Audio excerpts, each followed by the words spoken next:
December 18, 1944. The frozen forest east of Sankt Vith, Belgium.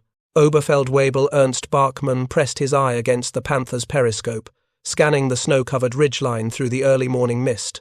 His crew had been warned about American armor concentrations in the sector, but intelligence suggested they would face the usual Shermans with their inadequate 75mm guns.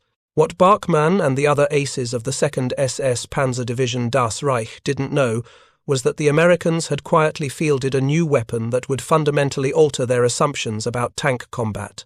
Barkmann's Panther OSV-G carried the tactical number 424, a machine he'd commanded with distinction since Normandy. He was an ace, credited with destroying over 40 Allied tanks. His crew knew their vehicle intimately, trusted its thick frontal armor and powerful gun. The Panther represented German technical superiority made tangible, a tank that American 75mm Shermans could barely scratch from the front. But in the ammunition racks of the Shermans now approaching through the Belgian forest were 6 rounds per tank that would rewrite everything Barkmann believed about American firepower. 6 M93 high-velocity armor-piercing rounds, each containing a tungsten-carbide core capable of punching through armor that German tankers had been assured was effectively invulnerable. The story of how specialized ammunition transformed the tactical equation of armored warfare begins not with the German perspective, but with an American crisis that military planners had failed to anticipate. By early 1944, the United States Army faced a problem that threatened to undermine every armored operation in Europe. The M4 Sherman tank, which equipped the majority of American armored divisions, could not reliably defeat German Panthers from any angle that German crews would willingly present. The Panther combined a powerful 75mm KBUK-42 gun with frontal armor sloped at 55 degrees, creating effective thickness that standard American tank guns simply could not penetrate. If you're enjoying this deep dive into the story, hit the subscribe button and let us know in the comments from where in the world you are watching from today. American intelligence had catastrophically underestimated both the quantity and quality of Panthers that would be deployed in France. When Allied forces landed in Normandy in June 1944, 38% of German tanks in the theatre were Panthers, not the handful that pre-invasion assessments had predicted, but hundreds of these technically advanced medium tanks. Even when crewed by inexperienced replacement soldiers rushed to the front after catastrophic losses in the east, the Panther's armor made it nearly immune to American fire. The 75mm M3 gun that armed most Shermans in Normandy could not penetrate a Panther's frontal armor at any practical combat range. The armor-piercing rounds would strike the sloped glacis plate and simply ricochet away, sometimes leaving barely a scratch on the German tank's surface. Meanwhile, the Panther's gun could destroy a Sherman from over 2,000 meters, well beyond the range at which American crews could effectively return fire. The upgraded 76mm M1 gun, which began reaching American units in July 1944, represented an improvement over the inadequate 75mm, but still struggled desperately against Panther armor. Using standard M62 armor-piercing capped rounds, the 76mm gun could penetrate 109mm of armor at 1,000 meters when striking at 0 degrees obliquity, meaning perpendicular impact. This performance proved sufficient against the Panzer IV and most German assault guns, whose armor protection came from an earlier generation of design thinking. But the Panther's sloped frontal armor, presenting effective thickness of approximately 140mm, remained effectively immune to American 76mm fire at combat ranges. The Panther's gun mantlet, the curved cast steel housing that protected the gun's mounting mechanism, offered the only vulnerable point on the tank's front. But penetration was possible only at ranges typically under 100 meters, a distance at which the Panther's advantages in firepower and armor protection made direct engagement suicidal for Sherman crews. American tankers who attempted such close-range attacks often died before achieving a killing shot. The problem was not the gun itself, which represented sound engineering and adequate ballistic performance for its caliber. The problem was the ammunition the gun fired, ammunition designed before American intelligence understood what armor protection levels German tanks would actually possess. The deployment saga of the 76mm gun itself revealed bureaucratic hesitation and belated recognition of problems that frontline tank crews had been reporting since the first encounters with Panthers. The first M4 Shermans mounting the 76mm M1 gun rolled off American production lines in January 1944. These M4A 176 Shermans arrived in Britain on April 10, 1944, with 130 tanks delivered specifically to prepare armoured units for the upcoming Normandy invasion. Yet, despite their availability and the known threat of German heavy armour, American commanders refused to deploy these improved tanks during the D-Day landings. The reasons given were multiple, and each seemed logical in isolation. Crews lacked adequate training time on the new weapon system, having become proficient with the 75mm gun. Logistical concerns about maintaining two different ammunition types in the same theatre complicated supply planning that was already stretched to support the largest amphibious operation in military history.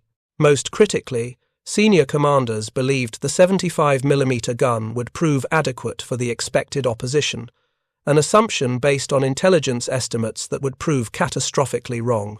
By early July 1944, field reports from units fighting in Normandy's hedgerows painted a grim and undeniable picture. On July 2nd, formal complaints about the 75mm gun's complete ineffectiveness against German armour reached General Dwight Eisenhower, Supreme Allied Commander. His response, documented by multiple witnesses and recorded in official communications, captured command-level frustration at the highest ranks. "You mean our 76 won't knock these Panthers out? Why, I thought it was going to be the wonder gun of the war." The full quote, as recorded by staff officers present at the meeting, continued with considerably stronger language that expressed Eisenhower's anger that ordnance departments had assured him the 76mm would handle anything the Germans could field. A board convened on July 12, 1944, officially confirmed what tank crews already knew from bitter and deadly experience. Standard American weapons could not defeat Panthers frontally under normal combat conditions. The board's findings prompted immediate action. General Omar Bradley, commanding 12th Army Group, ordered 76mm Shermans rushed from stockpiles in Britain directly to frontline units in France. On July 25, 1944, during Operation Cobra, the breakout offensive designed to escape the confining hedgerow country, 102 M4A 176 tanks made their combat debut with American armoured divisions. The initial engagement reports from units equipped with the 76mm gun were sobering rather than triumphant. While the new gun represented a clear improvement over the 75mm, particularly in muzzle velocity and penetration at range, it still struggled against Panther frontal armour at typical combat distances.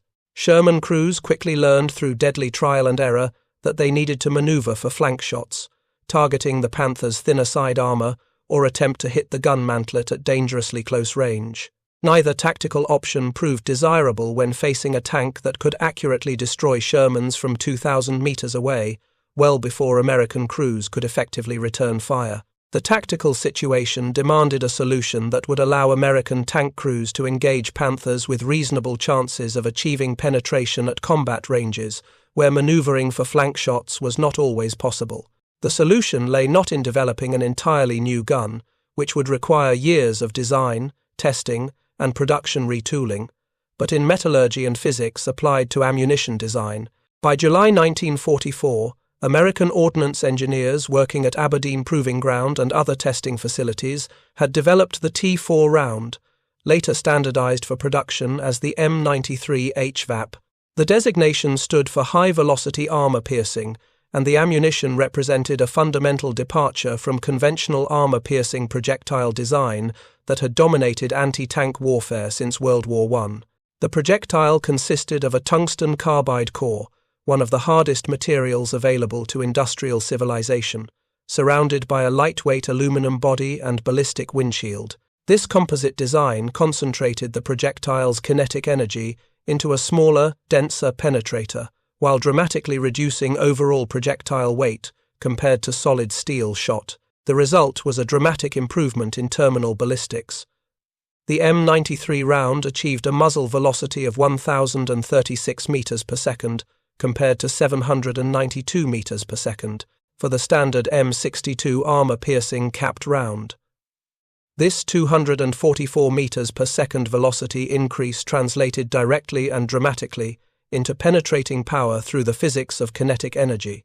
At 1,000 yards, approximately 914 meters, the HVAP round could penetrate 160 millimeters of armor plate at 10 degrees obliquity, according to official War Department testing data. Against the Panther's gun mantlet, which featured curved 100mm thick cast steel on early OSF-D and A variants, later increased to 120mm on the OSF-G, this performance meant reliable penetration at ranges extending to 1,000 meters instead of point-blank distance. The mantlet, previously a target that required suicidal close approach, suddenly became a viable aiming point for Sherman crews who had been forced to attempt desperate flanking maneuvers or tactical withdrawal. But the development of HVAP ammunition represented only half the solution to American armor vulnerability. Production at industrial scale was another matter entirely, complicated by strategic material shortages that would limit HVAP availability throughout the remainder of the war. The T4 round depended absolutely on tungsten-carbide, a strategic material that had to be imported primarily from China, which produced 36% of global tungsten supply before the war disrupted normal commercial relationships. Tungsten proved critical to numerous war industries, with competing demands from machine tool manufacturing, armor-piercing ammunition development for multiple calibers, armor plate hardening processes, and various industrial applications, all competing for limited supplies that could never satisfy total requirements. American tungsten demand for HVAP ammunition production alone consumed hundreds of metric tons annually, representing a significant fraction of total available supply. Each 76mm HVAP round contained approximately 0.8 kilograms of tungsten carbide, meaning a single Sherman carrying the standard load of 6 HVAP rounds required nearly 5 kilograms of this scarce strategic material. When multiplied across thousands of tanks, the total tungsten requirement became staggering. China produced approximately 10,000 metric tons of tungsten concentrates in 1944, but this entire production had to serve all Allied needs across all applications on a global scale. The United States supplemented Chinese imports with domestic production from limited deposits located in Colorado, Nevada, and California, but total availability remained severely constrained throughout the war. German access to tungsten was far worse, with Swedish imports declining sharply as the war turned decisively against the Reich and German domestic production remaining minimal. By 1945, German factories desperately hoarded what little tungsten remained available for machine tools needed for aircraft engine production, while Panther and Tiger crews in the field received only standard ammunition with no access to tungsten-cored projectiles. The United States Ordnance Department had been testing HVAP projectile concepts since spring 1942, but production at industrial scale sufficient to supply combat units did not begin until after the Normandy landings revealed the full extent of the Panther problem to senior commanders. In July 1944, production of 3-inch HVAP rounds for tank destroyer units reached approximately 1,000 rounds total. August saw 1,000 rounds of 76mm HVAP produced for both Shermans and M18 Hellcat tank destroyers. September yielded another 1,076mm rounds. Not until November 1944 did monthly production finally reach 5,000 rounds for the 76mm gun, ramping gradually to 7,000 rounds per month by January 1945 as additional manufacturing capacity came online and tungsten supplies increased slightly. By March 1945, approximately 33,000 rounds of 76mm HVAP ammunition had been produced total, representing a significant industrial effort and considerable tungsten consumption, but still only a fraction of what frontline commanders requested to properly equip their units. The psychological impact on American tank crews during this period was severe and measurably affected combat performance. Crews nicknamed the Sherman the Ronson lighter, claiming with bitter humor that it lit on fire every time, like the popular cigarette lighter's advertising slogan. While careful post-war analysis of casualty data showed this reputation was significantly exaggerated and that Sherman fire risk was comparable to or better than German tanks, the perception shaped crew behavior and tactical decision-making.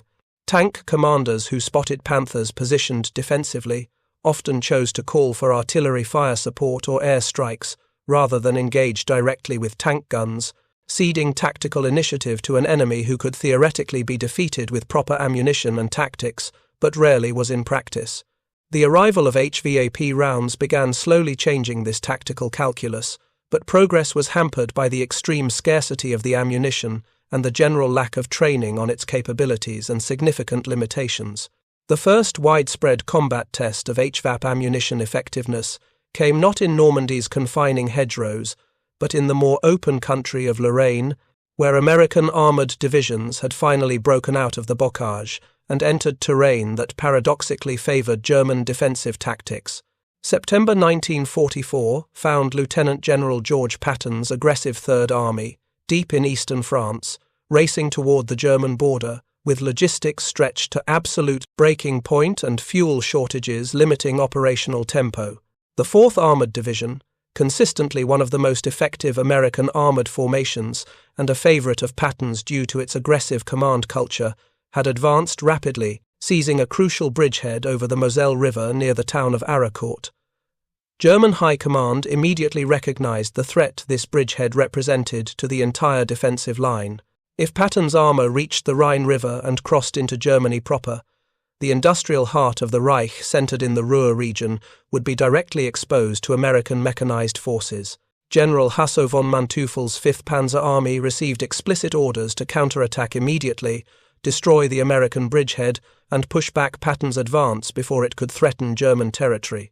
The German force assembled for this critical counterattack included 2 newly formed Panzer brigades, designated the 111th and 113th, equipped primarily with Panther tanks fresh from German factories and crewed by replacement personnel, rushed to the front after catastrophic losses in the east.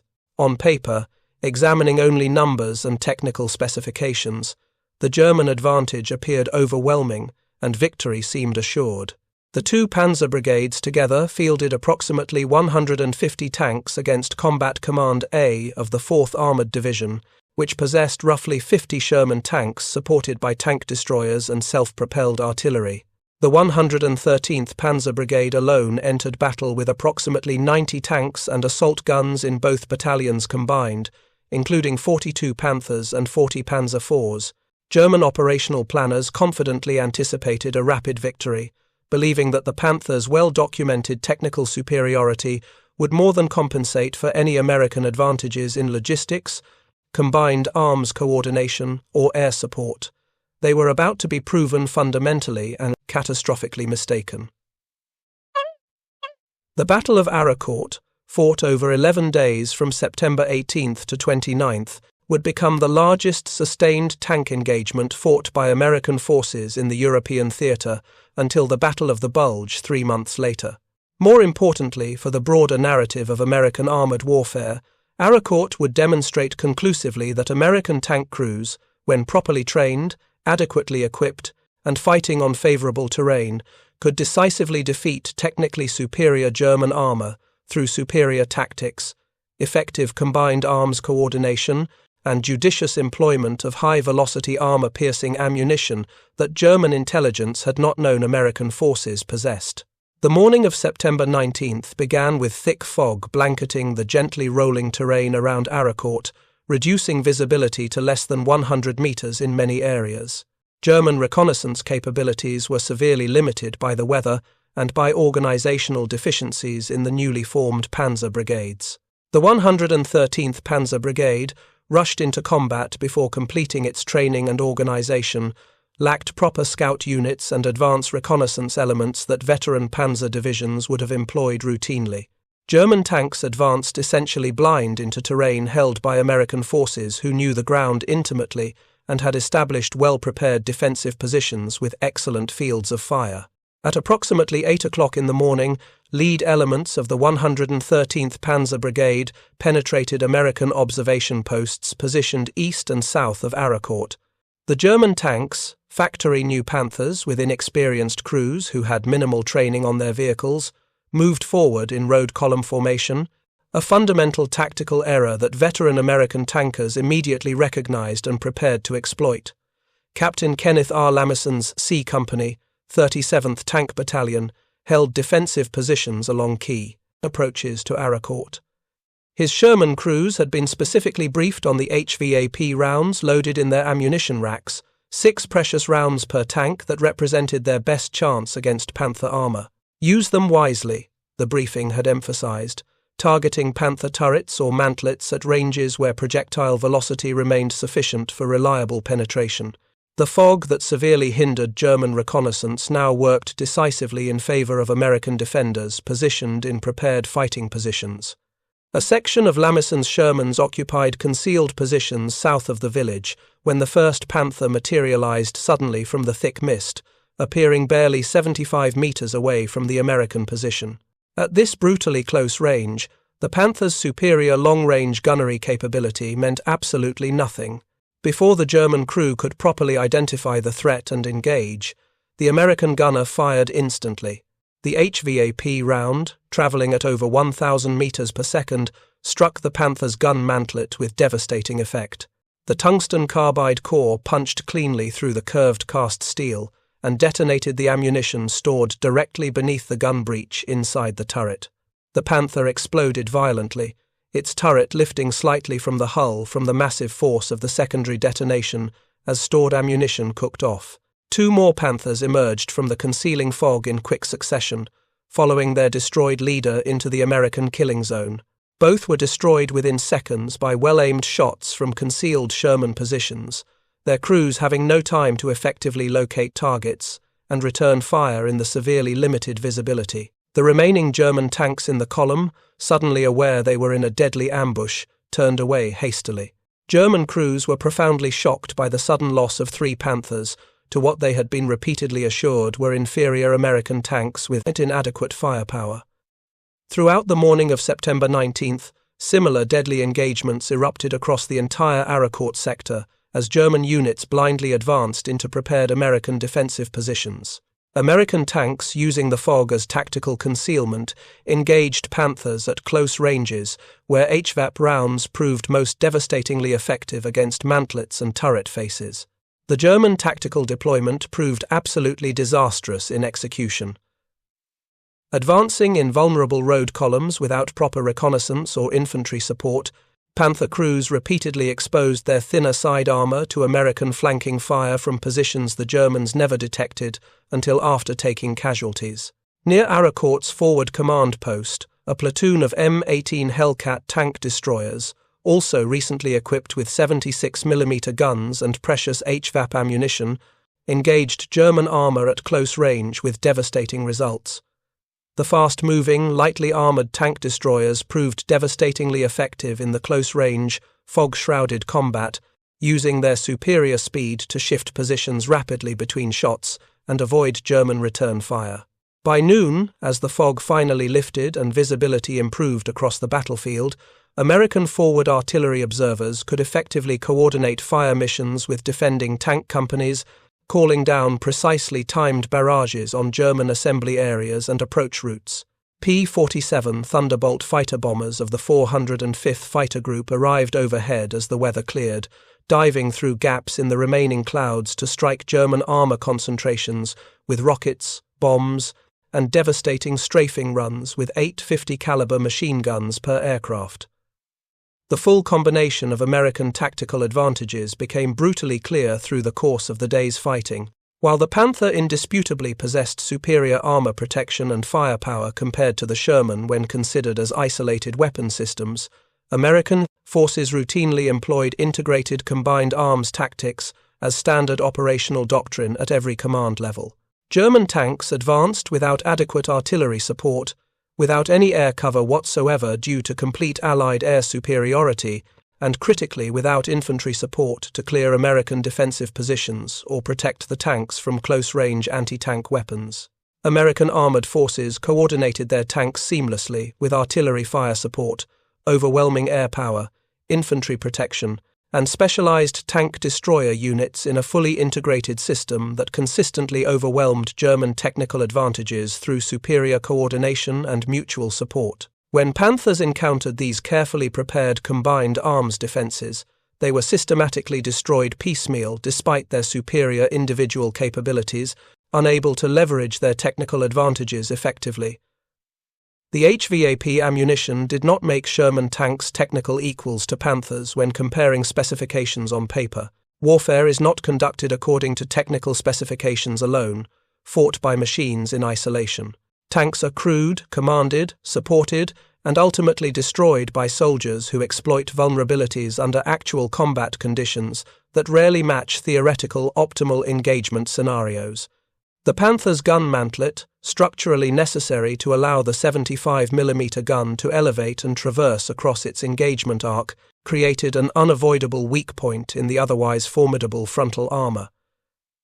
The junction between turret and hull, the relatively thin side armor, the vulnerable engine deck, all represented critical targets that HVAP-equipped Shermans could now successfully engage at combat ranges that previously had been suicidally close for American crews. More devastating to German tactical effectiveness and crew morale than the physical penetrations was the profound psychological impact of discovering that Panther armor was no longer effectively invulnerable to American tank fire. Panther crews had been extensively trained to believe their frontal armor could not be penetrated by American weapons under any circumstances. Intelligence briefings from higher command explicitly emphasized the Shermans' hopelessly inadequate firepower against modern German armor. Crews were repeatedly told that as long as they kept their frontal armor oriented toward the enemy, they were essentially safe from American tank guns and could engage with confidence. The first Panther commanders to watch American 76mm rounds punch completely through their supposedly invulnerable mantlets and detonate ready ammunition inside their turrets learned a very different and terrifying lesson. Survivors of such catastrophic penetrations, who managed to escape their burning vehicles, carried that devastating knowledge back to their parent units, rapidly spreading awareness throughout German tank formations that American tanks now somehow possessed ammunition fully capable of defeating Panthers under favorable engagement conditions. By the afternoon of September 19th, German tank commanders at battalion and regimental level were sending alarmed reports to higher headquarters, stating that American Shermans appeared to possess new, significantly more powerful ammunition than previously encountered. The reports were confused, contradictory, and reflected the chaos of unexpected defeat. Some frontline commanders claimed the Americans had secretly deployed 90mm gun tank destroyers that intelligence had failed to detect. Others suggested the British had provided their 17-pounder Firefly tanks to American armoured units without notifying German intelligence. The actual truth, that American ordnance had developed and fielded specialized tungsten-core ammunition that partially negated the Panthers' carefully engineered armour advantage, proved more strategically troubling to German operational planners than any of the confused theories coming from the front. The truth meant that American industrial capacity could identify tactical problems, develop technical solutions, and field them to combat units faster than German industry could effectively respond or develop countermeasures. The fighting around Arracourt continued with varying intensity through September 22nd, when the major German offensive efforts finally stalled completely after suffering catastrophic losses. American forces, conducting careful battlefield assessments, had destroyed or permanently disabled approximately 86 German tanks and assault guns for confirmed kills. American losses in the same period stood at 25 Sherman tanks and 7 M18 or M10 tank destroyers knocked out or destroyed.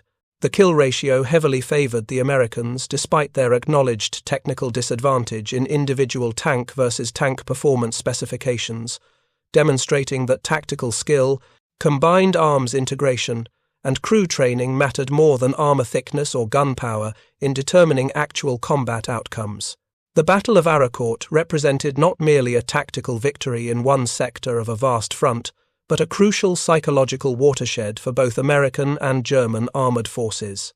American tank crews learned through successful combat experience that they could defeat Panthers through proper tactics and ammunition employment, without necessarily waiting for specialized tank destroyer support or relying entirely on overwhelming air superiority.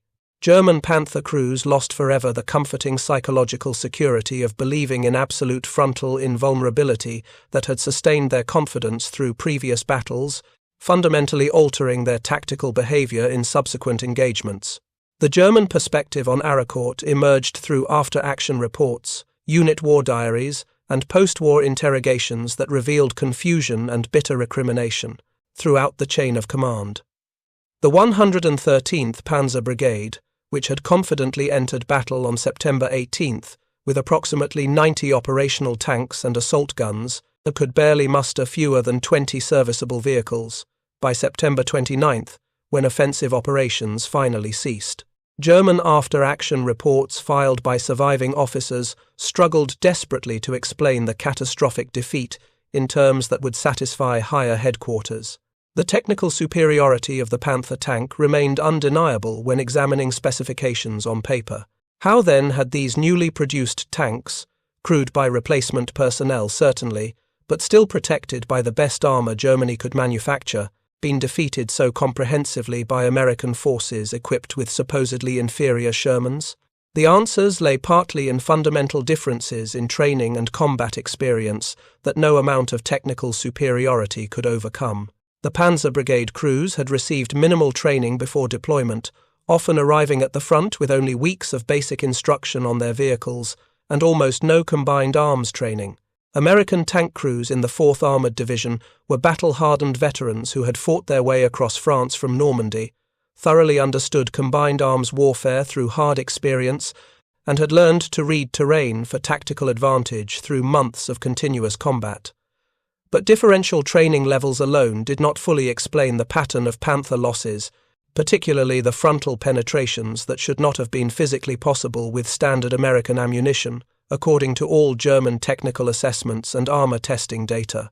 German intelligence officers systematically examining destroyed Panthers on the Arracourt battlefield found penetration entry holes noticeably smaller in diameter than expected from standard 76mm armor-piercing projectiles, strongly suggesting a subcaliber projectile design that concentrated impact energy into a smaller penetrator. Careful examination of several unexploded rounds recovered near disabled German tanks revealed the disturbing truth that German intelligence had failed to detect. The Americans had successfully developed and fielded tungsten-core ammunition in tactically significant quantities. This discovery carried profound strategic implications that extended far beyond the immediate tactical situation in Lorraine. Germany itself had pioneered tungsten-core anti-tank ammunition development, fielding the Panzer Granate 40 series that used tungsten-carbide penetrators to dramatically improve armor penetration. But German tungsten supplies had become critically limited by late 1944, with remaining stocks allocated primarily to machine tool production rather than ammunition manufacture. Swedish tungsten imports, once Germany's primary external source, had declined sharply as Swedish authorities recognized Germany's inevitable defeat and reduced cooperation. If Americans could field specialized tungsten-core ammunition in quantities sufficient to distribute routinely to frontline tank units, rather than reserving it exclusively for specialized anti-tank formations, this demonstrated industrial capacity and strategic resource access that Germany fundamentally could not match at this stage of the war. Not only were American tanks vastly more numerous and dramatically better supported logistically than German armor, they were now being equipped with specialized ammunition that partially negated Germany's carefully engineered technical advantages in armor protection that had cost enormous resources to develop and manufacture. The operational impact of HVAP ammunition availability extended well beyond the immediate tactical results achieved at Arracourt. As word spread rapidly through American armored units via official channels and informal communication networks that the new ammunition could defeat Panthers under favorable circumstances, tank crews became measurably more willing to engage German armor directly rather than immediately calling for support. The psychological paralysis that had affected some units during the difficult early fighting in Normandy began to dissipate as crews gained confidence in their weapons. Crews still properly respected the Panthers' formidable capabilities and avoided reckless engagements, but no longer felt completely helpless or outmatched when facing German heavy armor. This fundamental shift in collective morale proved crucial for subsequent offensive operations through the fall and winter. A tank crew that genuinely believes it possesses the capability to fight effectively will engage aggressively when opportunities appear, actively seeking advantageous firing positions and taking calculated tactical risks to achieve kills. A crew that believes itself hopelessly outmatched will hesitate at critical moments, consistently ceding initiative to the enemy and missing opportunities. HVAP ammunition, though remaining in critically short supply throughout the war, provided American tankers with a weapon that genuinely allowed them to fight Panthers on more tactically equal terms when proper engagement conditions could be created.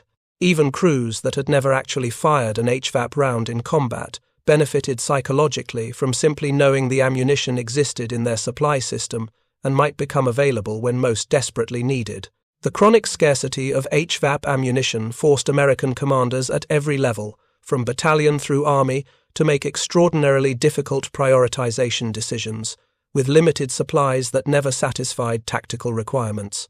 Tank destroyer battalions, whose primary mission focused specifically on anti-tank combat and defeating heavy German armor, received preferential allocation of HVAP ammunition when supplies permitted. Sherman tank battalions, with their dual operational role of supporting infantry advances and engaging enemy armor, typically received fewer HVAP rounds per vehicle, despite encountering German tanks more frequently in varied tactical situations. This allocation disparity created persistent operational tension between immediate tactical needs reported by frontline units and supply realities dictated by production limitations that no amount of tactical urgency could overcome. The allocation system, managed through multiple command levels extending from Army headquarters down through corps, division, and battalion supply channels, inevitably resulted in significant inefficiencies and inequitable distribution. Some fortunate units received more HVAP ammunition than they could immediately employ in current operations and maintained comfortable reserves. Other units engaged in heavy combat exhausted their entire HVAP allocation within days of intense fighting and received no resupply despite urgent and repeated requests, sometimes for weeks. These supply disparities reflected the chronic difficulties of managing scarce strategic materials through complex military logistics networks operating under combat conditions across a vast theatre of operations. When German forces launched their massive surprise offensive in the Ardennes forest in December 1944, initiating what would become known as the Battle of the Bulge, American tank units suddenly faced renewed intense pressure from concentrated German armoured formations. The offensive saw hundreds of Panthers, Tigers, and King Tigers deployed in winter conditions that heavily favoured defensive fighting and severely limited Allied air superiority due to persistent poor weather that grounded aircraft for days at a time. American Sherman crews found themselves relying more heavily than ever on their scarce HVAP ammunition to engage German heavy armour effectively, particularly when air support remained unavailable and tank destroyer units were committed and elsewhere. The HVAP shortage became absolutely critical within the first few days of heavy sustained fighting across the entire Ardennes front. Some engaged units exhausted their complete HVAP supply within 48 hours and found resupply requests going completely unfulfilled as logistical networks struggled desperately to deliver any ammunition through snow-blocked roads that were simultaneously disrupted by German advances and aggressive infiltration tactics.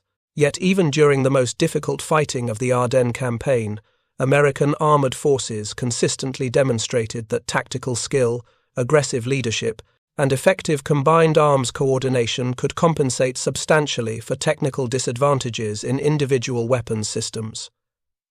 Tank crews learned to coordinate closely with infantry rifle companies, using bazooka teams to disable or destroy Panthers from close range with flank shots, while Shermans provided essential covering fire and suppressed German infantry support.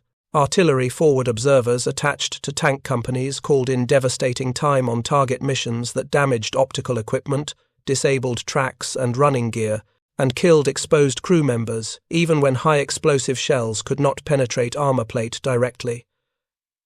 Air support, when weather conditions finally permitted flight operations in late December and throughout January, proved devastatingly effective against German armor that had been forced to concentrate on limited approach roads due to terrain constraints.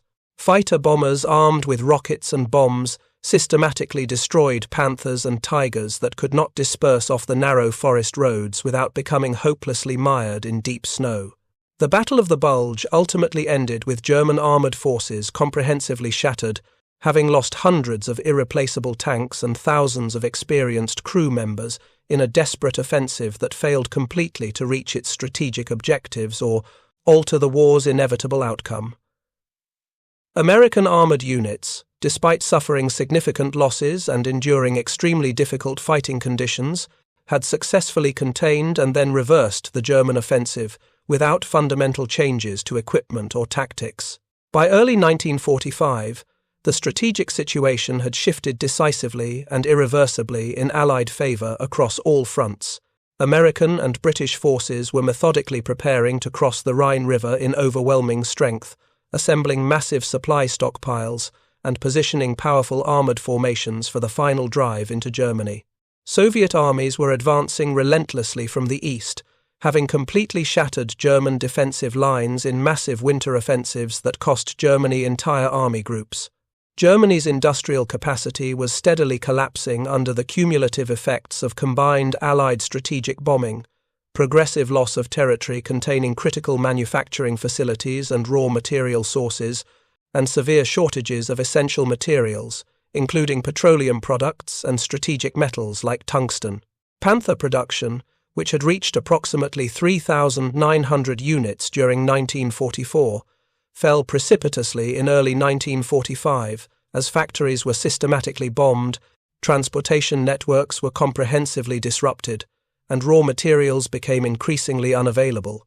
Even when Panthers could still be manufactured at facilities that remained operational, fuel shortages often kept them essentially immobile, reducing supposedly powerful combat vehicles to static pillboxes.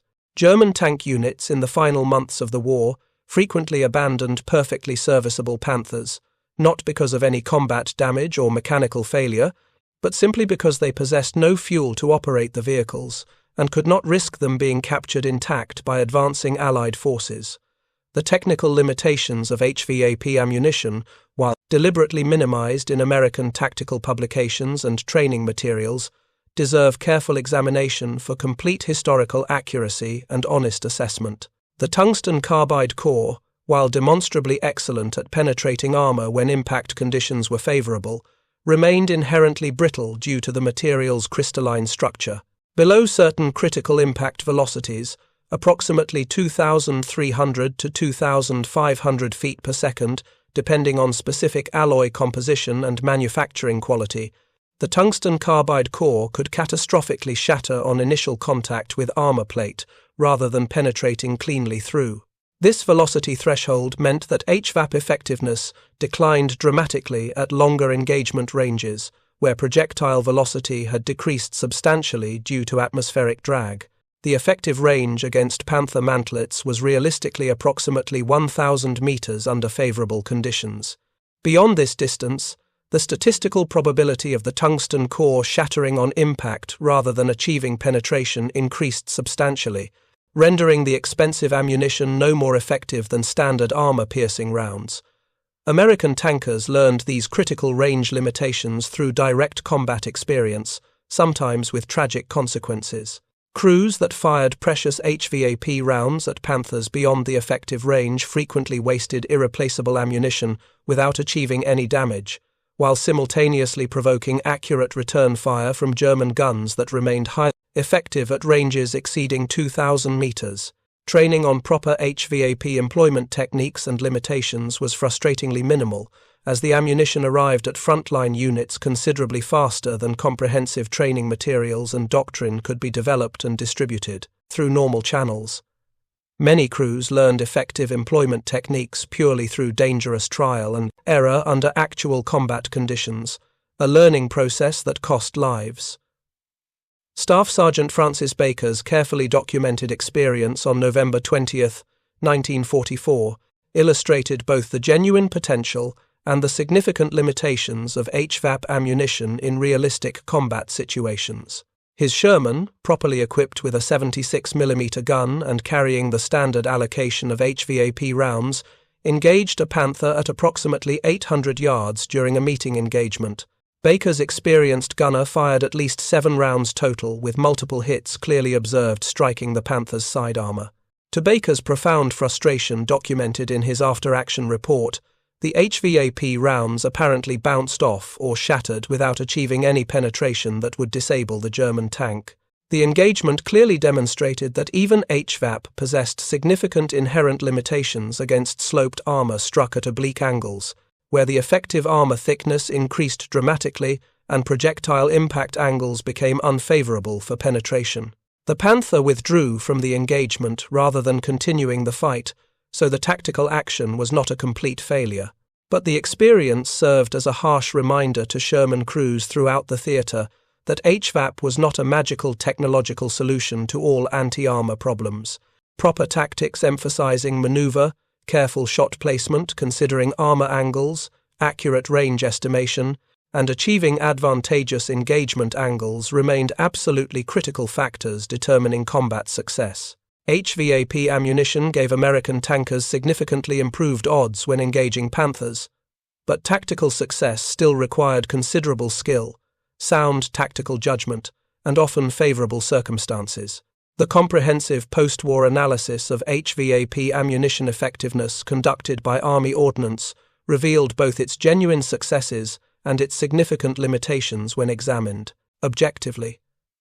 Against the Panther's gun mantlet at ranges extending to 1,000 meters, HVAP proved highly effective when solid hits were achieved on the curved surface, reliably penetrating the cast steel and very frequently causing catastrophic secondary explosions of stored ammunition. Against the heavily sloped glacis plate, combat results were disappointingly poor, except at very close ranges under 100 meters, and only when striking at near perpendicular angles.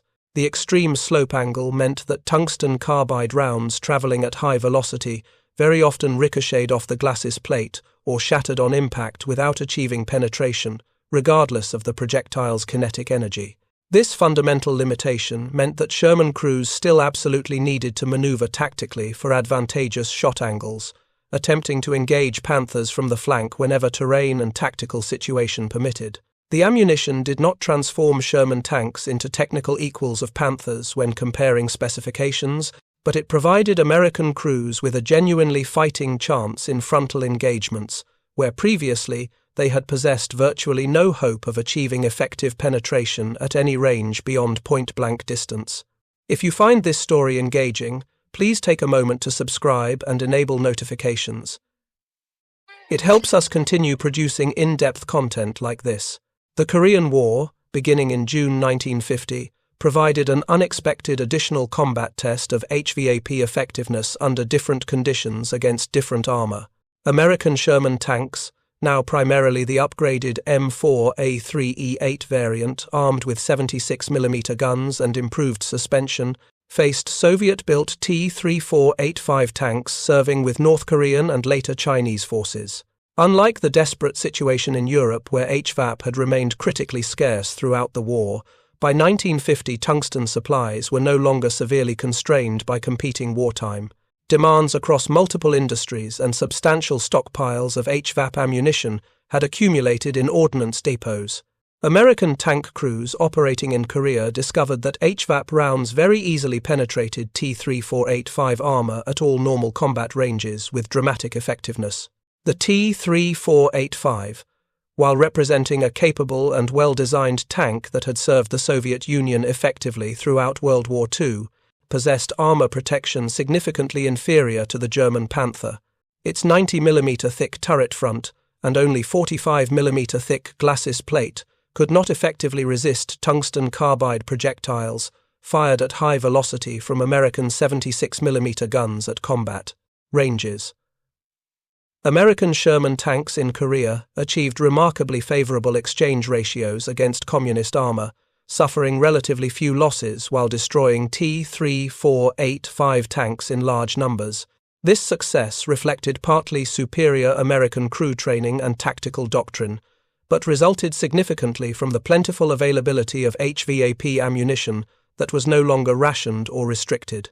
The complete vindication of the 76mm Shermans' capabilities in Korea proved bittersweet for surviving veterans of European combat, who remembered desperate engagements against Panthers when HVAP scarcity forced them to rely primarily on standard ammunition with minimal penetrating power.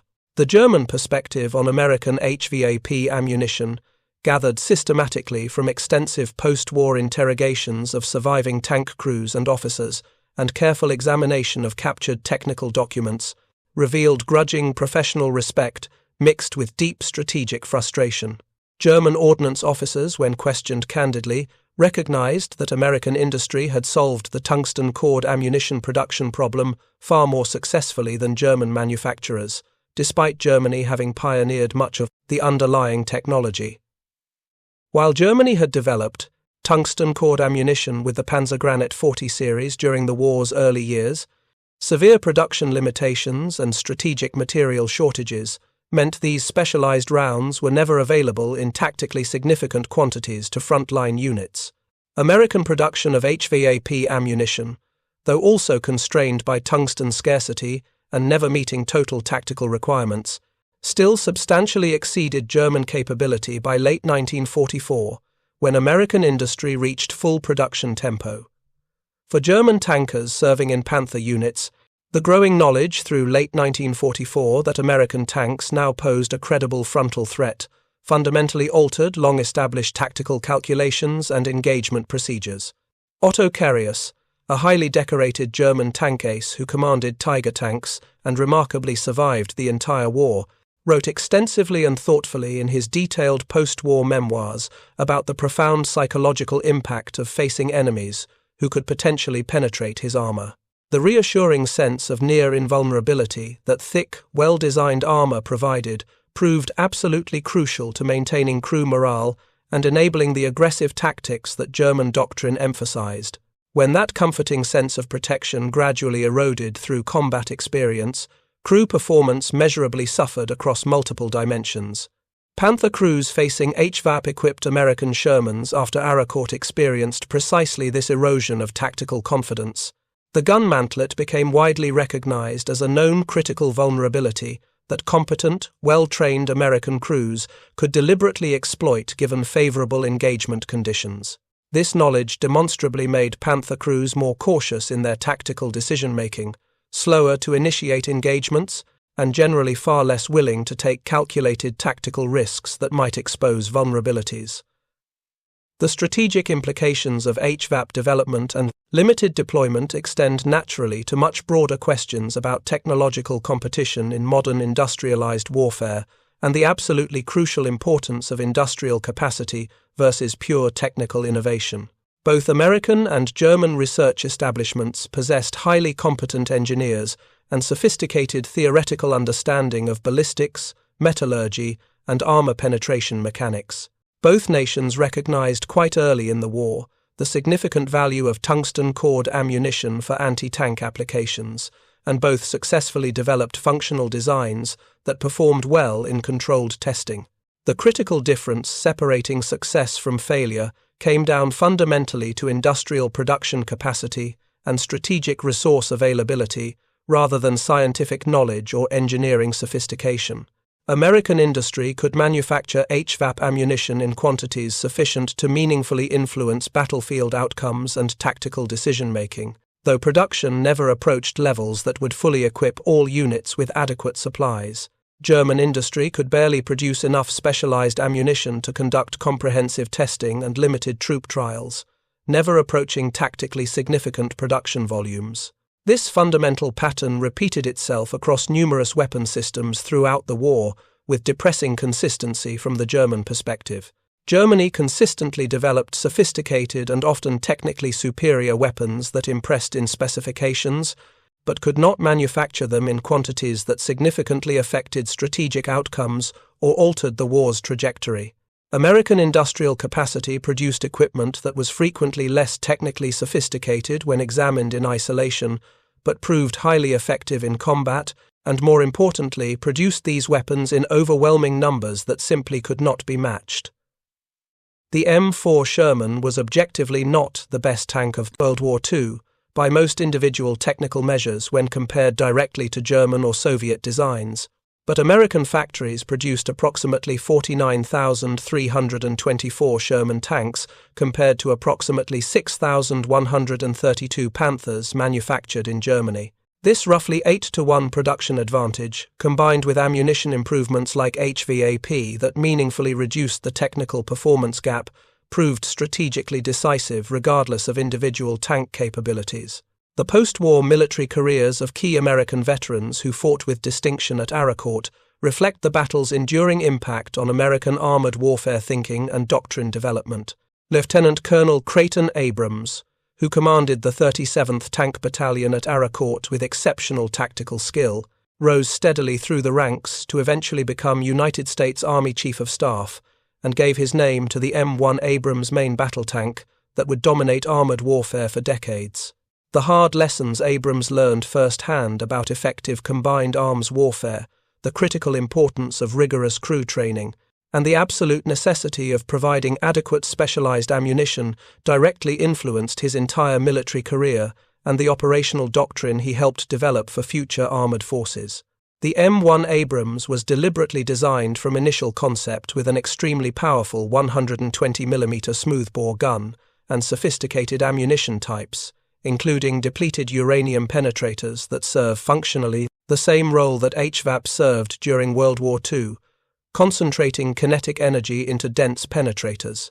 German veterans of Panther units who survived the war and later joined the West German Bundeswehr brought different but equally important lessons informed by their defeat. They had personally experienced the severe limitations of possessing theoretical technological superiority without the industrial base, logistical infrastructure, and trained manpower to properly support and sustain it in prolonged combat. Bundeswehr armor doctrine during the Cold War deliberately emphasized quality and intensive training, while explicitly recognizing that West Germany could never hope to match Soviet numerical superiority in tanks. But Bundeswehr planners, directly informed by wartime experience of technological limitations, also heavily emphasized ammunition effectiveness and crew training. The Leopard 1 and later Leopard 2 main battle tanks employed sophisticated ammunition designs directly informed by the painful realization that ammunition technology and crew training quality mattered at least as much as armor thickness in determining combat outcomes.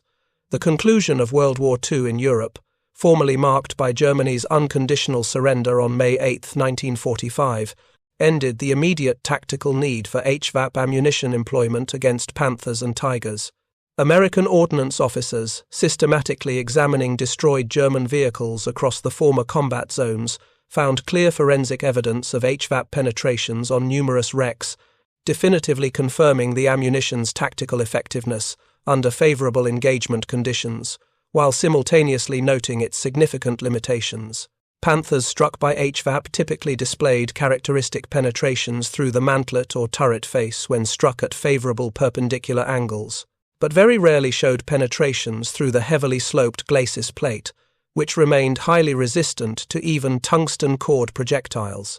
This damage pattern precisely validated American tactical doctrine that consistently emphasized flanking maneuvers and deliberately creating favorable engagement angles rather than relying on frontal penetration capability alone.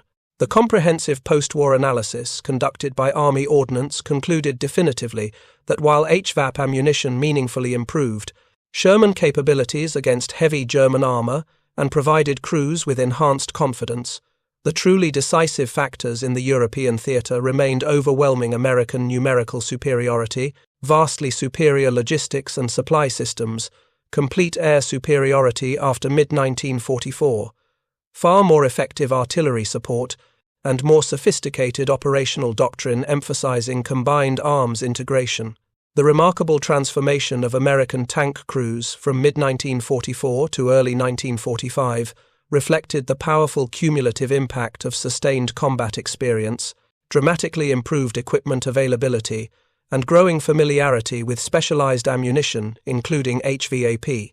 Crews that landed somewhat apprehensively in Normandy during June 1944 often felt genuinely intimidated about facing German armor, particularly the feared Panthers and Tigers.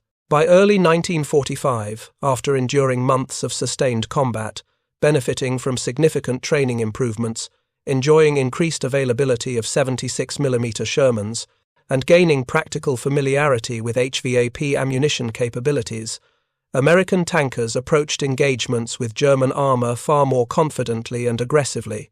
This fundamental psychological shift produced direct and measurable tactical consequences across the theater.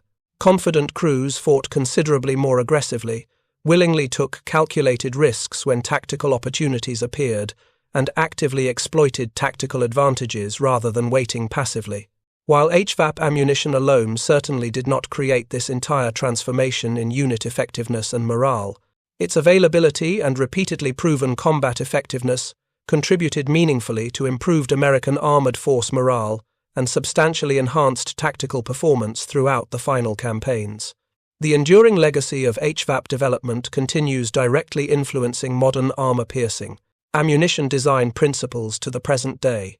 American armor doctrine from 1945 onward has consistently emphasized ammunition effectiveness as an absolutely critical component of overall tank design rather than treating it as a secondary consideration. Modern tank ammunition universally employs either depleted uranium or tungsten alloy penetrators, materials deliberately chosen for essentially identical density and hardness properties that originally made tungsten carbide so effective during World War II. The underlying physical principle remains completely constant across 8 decades. Concentrate maximum available kinetic energy into the smallest practical, extremely dense projectile moving at the highest achievable velocity. The direct technological continuity from 1944 HVAP through modern armor-piercing fin-stabilized discarding sabot ammunition clearly illustrates how foundational lessons learned at considerable cost during World War II continue directly influencing military technology development. Soviet and later Russian tank ammunition development followed remarkably similar technical paths, independently recognizing through their own research and combat experience that armor-piercing capability depends fundamentally on projectile material properties and efficient kinetic energy delivery, rather than simply increasing caliber. The global tank ammunition industry traces its modern technological roots directly to the World War II HVAP experience, where military engineers first demonstrated conclusively that specialized ammunition could partially overcome significant armor protection advantages through superior materials science and ballistic engineering. September 19, 1944, when First Lieutenant Marwin Mars's Sherman crews first successfully engaged Panthers with newly issued HVAP ammunition during the opening attacks at Arracourt, marked a genuine and significant turning point in the psychological balance of armored warfare in Europe. German Panther crews, who had previously fought with considerable confidence behind their thick, sloped armor, learned through harsh experience that American tanks could pose serious frontal threats under favorable circumstances. American Sherman crews, who had felt tactically outmatched and vulnerable, gained meaningful operational confidence from knowing they possessed specialized ammunition that could defeat Panthers when engagement conditions permitted proper employment. This fundamental shift in tactical psychology, enabled by tungsten-core ammunition produced in American factories and distributed to combat units, directly influenced every subsequent major armored engagement of the European war's final 8 months. HVAP ammunition, though never available in the quantities that tactical commanders desired or requested, provided sufficient improved capability to measurably transform American tank crews from sometimes uncertain defenders into consistently confident attackers, fully willing to engage German armor directly rather than reflexively calling for support. The crews who fired those first precious HVAP rounds in combat at Arracourt, watching tungsten carbide cores punch completely through armor that had seemed effectively invincible just months earlier, demonstrated convincingly that industrial capacity and materials science applied intelligently and rapidly to urgent tactical problems could meaningfully overcome seemingly insurmountable technical disadvantages in weapons performance. This fundamental lesson, learned at tremendous cost on battlefields across Europe through years of brutal combat, remains directly relevant for military planners and defense industries facing the technological challenges and rapid adaptation requirements of modern mechanized warfare. Thank you for watching. For more detailed historical breakdowns, check out the other videos on your screen now, and don't forget to subscribe.